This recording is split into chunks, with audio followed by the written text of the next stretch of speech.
By using filters, you can format data, order it, and do much more. So in this demonstration, I'm going to show you a few examples of how we can apply filters into an application. So you can see that I have up top here a customer's property that's been initialized through ng init. And I've added a couple properties, a join date, and this is a very specific date format actually. We have a name, a city, and an order total. And you can see that this particular one has a kind of interesting value there. And so if I run this, you'll see that it just kind of spits out the data just directly, doesn't format it, doesn't sort it. So our names are out of order. You can see that our cities are out of order. Really nothing's in order there. And our dates aren't formatted very nicely. They're not specific to a region. The order total also doesn't take into account currencies. So there's a lot we could do to fix this up. Well, fortunately, with AngularJS, we can do that. Plus we can do filters and sorts and all kinds of things here. So first things first, let's do something pretty basic. And let's come on down to the order total here where we write it out. And I'm going to do the pipe character as discussed earlier and just type currency. Now what that will do is automatically format it as a local currency or your regional currency. So for me it would be US dollars since I'm in the US right now and that's how my browser is set up. Let's go ahead and save that, and if we run it just by adding that simple pipe statement, you'll see that our data is now formatted for the order total. Now notice that the $10, and that's the reason I kind of threw an interesting type of currency value here for the decimal in, notice that it automatically round up to 10. And we would expect that, of course, because that's how it should work in the first place. So that's an example of currency.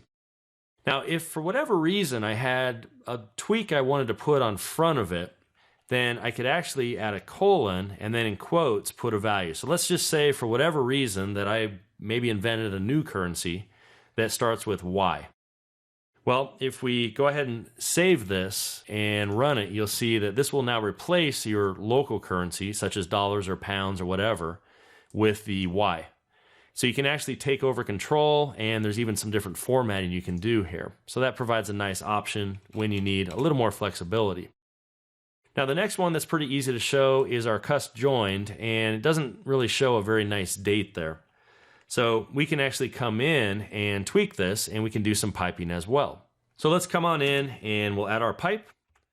And now I'm just going to type date. This is another filter that's built into Angular. Go ahead and save that and run it, and let's see what we get. And then I'll show you that we can format this if you'd like to customize it.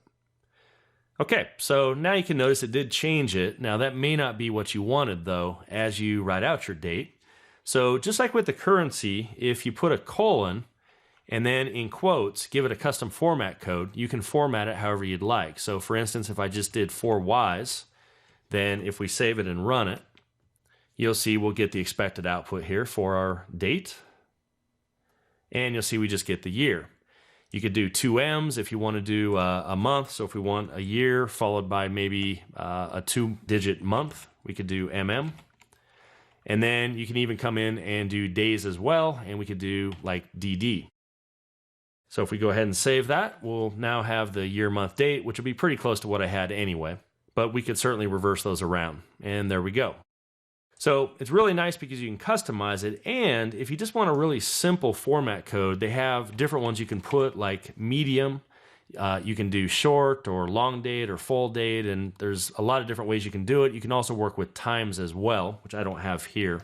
But if we do a medium, for instance, then we'll get this type of output, but you'll notice it's actually putting in the time, and because I didn't give one, it's putting midnight in this situation.